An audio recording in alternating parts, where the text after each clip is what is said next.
Hello champions. Today we're going to be doing a walkthrough of my BCM 14.5 inch AR build. So starting off, the weapon is empty. There is no magazine. There is nothing in the chamber. Send that bolt forward. Weapon is on safe. So the core of this rifle is a BCM upper and lower. The upper I bought direct from BCM. It is the BCM Mark II BFH 14.5 inch barrel.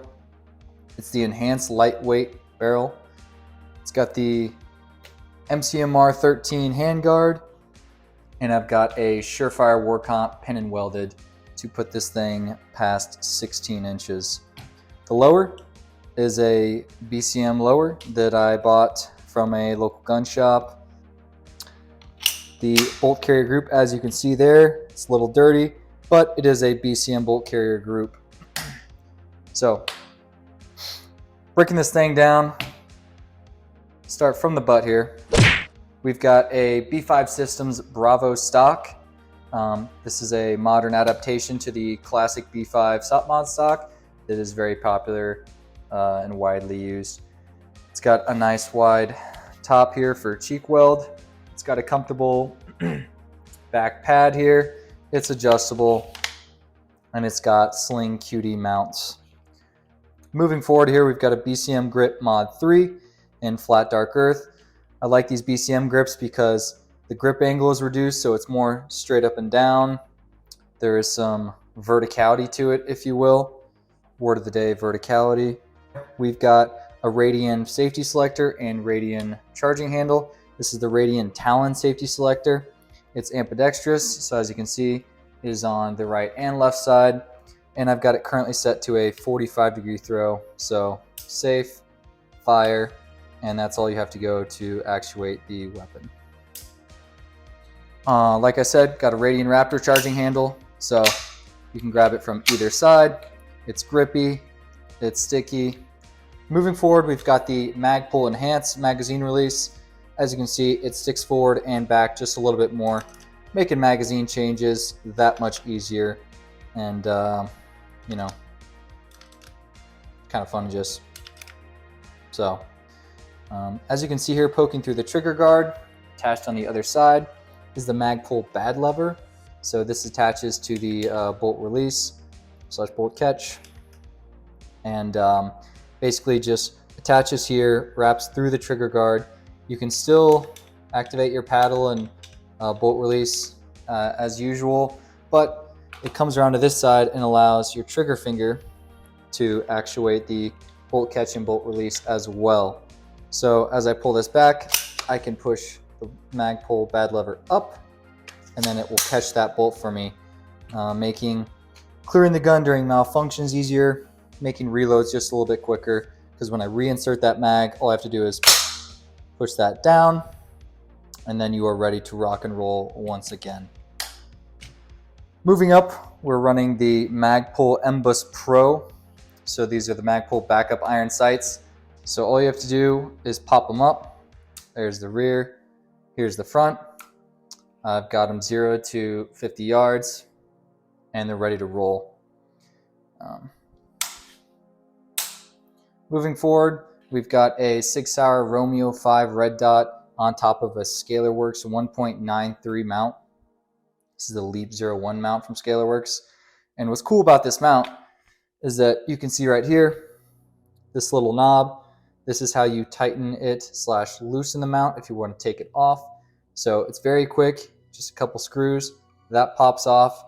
So in a scenario where if my dot was to break, I can throw up my iron sights, unscrew this, pop the sight off, and I'm ready to rock and roll with the backup irons. Now I know you're thinking to yourself, did you really spend more on the optic mount than the optic itself? The answer would be yes, absolutely I did. In the future, I'll probably upgrade this optic. So the Sig Romeo 5 is kind of a more affordable option when it comes to red dots. So eventually in the future, I'm going to upgrade to maybe a hollow sun or even an aim point down the road. So this same Scalarworks mount can work for those as well. So I figured buy the nice mount now. Then I can have nice heads-up shooting, keep my head a little bit higher so I can see better. In the future, I'll probably also go with a magnifier on a Scalarworks mount as well, so stay tuned on that.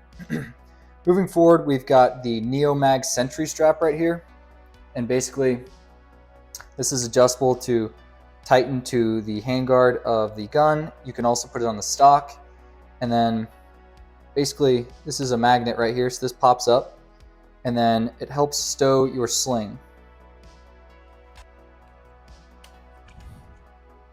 So as you can see, I'm running the Stratrgic D3 sling here, and I've got the sling on, I've got the Sentry strap wrapped around the sling, and basically it just keeps the sling snug against the side of the gun, so when your gun is stored in a safe or in a vehicle, in a case, anywhere, and you want that sling to be stowed away and not getting caught up on stuff, and then when you need to use the sling, all you have to do is rip it out like that, grab it anywhere, and the Neomag, as you can see, will just return to its original place.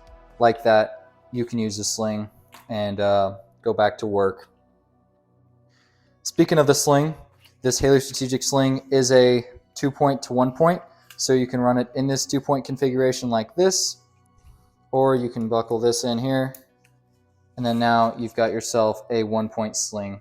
It is also adjustable with this handle to loosen or tighten the sling based on if you want to throw it on your back or other conditions.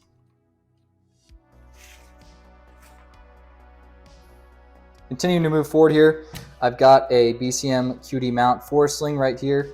So with that Stratrgic sling, when I'm running it in a 2-point configuration, my first point is on the back plate here, and then my second point is in up here on that mount.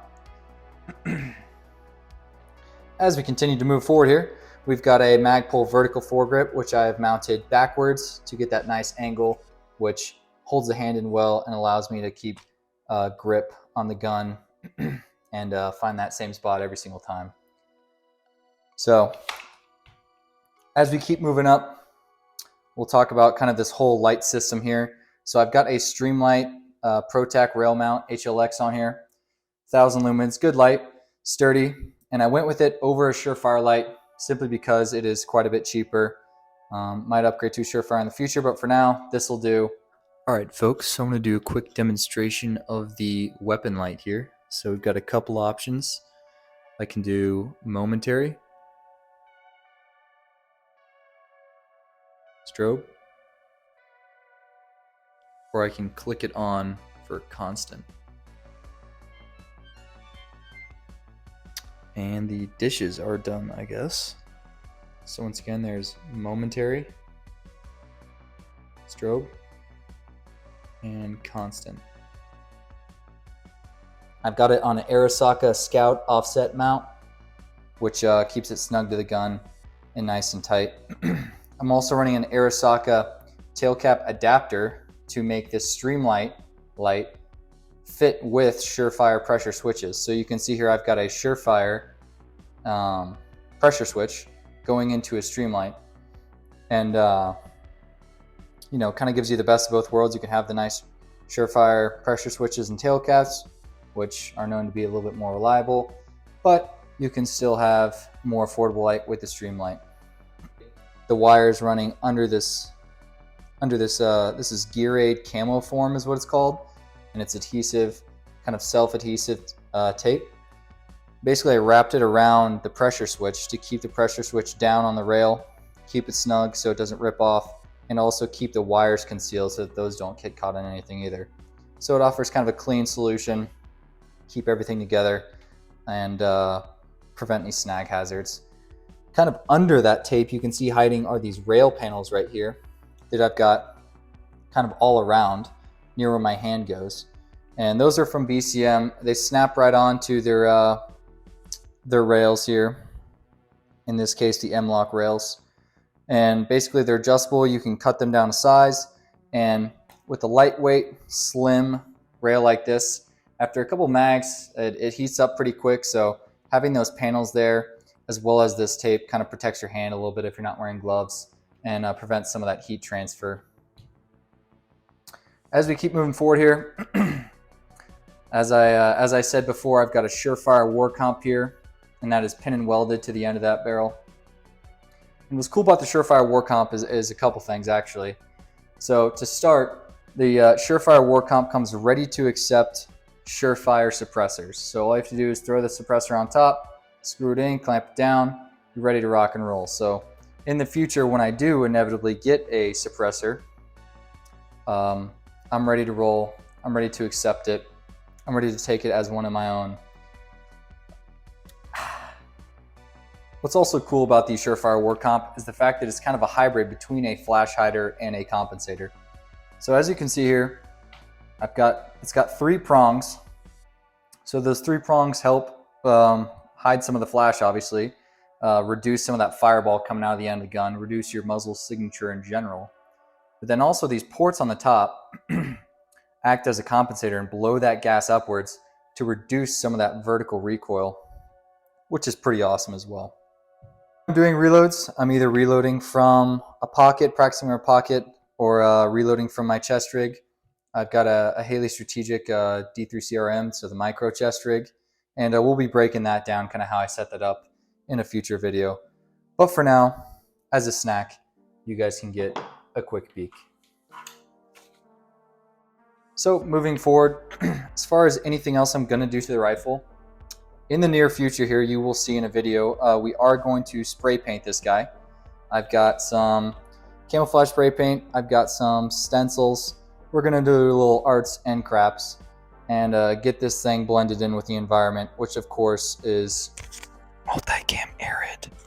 Sometime in the future, I'll probably be getting a Surefire SOCOM suppressor or something similar, but that's probably gonna have to wait for a little bit. Additionally, like I said, I do want to get a magnifier at some point, but yeah, so that's kind of the breakdown. I'll have all the specific models and specific details on each accessory and attachment I talked about.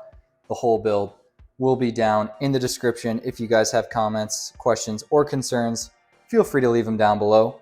Appreciate you guys stopping by. Make sure to like, comment, and subscribe. But for now, that's going to do it. So thank you guys for watching.